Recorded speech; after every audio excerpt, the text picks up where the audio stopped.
मेहनत का महत्व। एक ऐसा व्यक्ति जो कि कभी हार नहीं सकता, क्योंकि वो हारने के लिए बना ही नहीं है।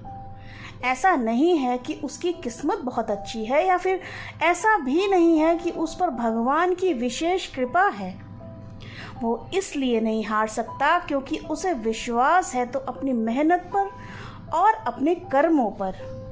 और आप तो जानते ही हैं कि मेहनत करने वाले की कभी हार नहीं होती। साथ ही साथ मेहनत करने वाले पर भगवान की भी कृपा दृष्टि होती है।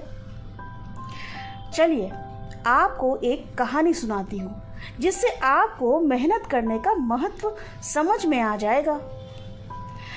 बहुत पुरानी बात है। एक जंगल में एक गुरुकुल था, जिसमें बहुत सारे बच्चे पढ़ने आते थे। एक बार की बात है, गुरुजी सभी विद्यार्थियों को पढ़ा रहे थे, मगर एक विद्यार्थी ऐसा था जिसे बार बार समझाने पर भी समझ में नहीं आ रहा था।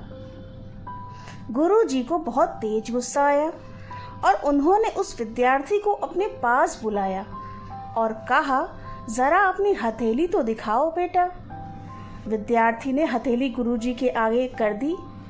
हथेली देखकर गुरुजी बोले, बेटा तुम घर चले जाओ, आश्रम में रहकर अपना समय व्यर्थ मत करो, तुम्हारे भाग्य में विद्या है ही नहीं। शिष्य ने पूछा, क्यों गुरुजी? गुरुजी ने कहा, तुम्हारे हाथ में विद्या की रेखा नहीं है।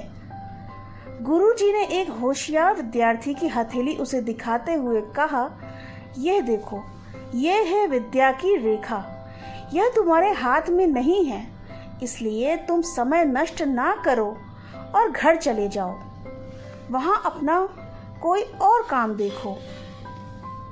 यह सुनने के बाद उस विद्यार्थी ने अपने जेब से एक चाकू निकाला, जिसका प्रयोग वह रोज सुबह अपनी दातून काटने के लिए करता था।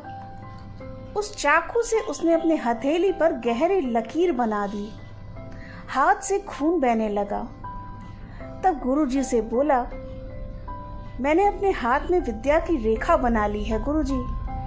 यह देखकर गुरुजी द्रवित हो गए और उन्होंने उस विद्यार्थी को गले से लगा लिया। गुरुजी बोले, बेटा तुम्हें विद्या सीखने से कोई ताकत नहीं रोक सकती।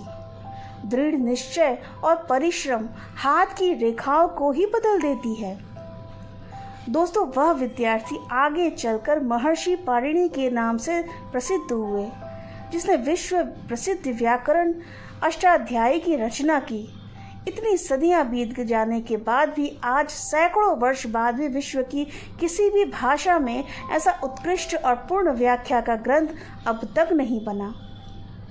तो दोस्तों, लोग चाहे जो भी बोलें, हम हर एक को गलत साबित करते हुए अपनी लगन और कठिन परिश्रम के दम पर जो चाहें वह सब कुछ हासिल कर सकते हैं। दोस्तों, आशा करती हूँ आपको ये कहानी अच्छी लगी होगी। प्लीज़ वीडियो को लाइक कर देना, कमेंट करके बताना कि कहानी कैसी लगी, शेयर ज़रूर करना और हाँ, चैनल को सब्सक्राइब करना तो बिल्कुल मत भूलना।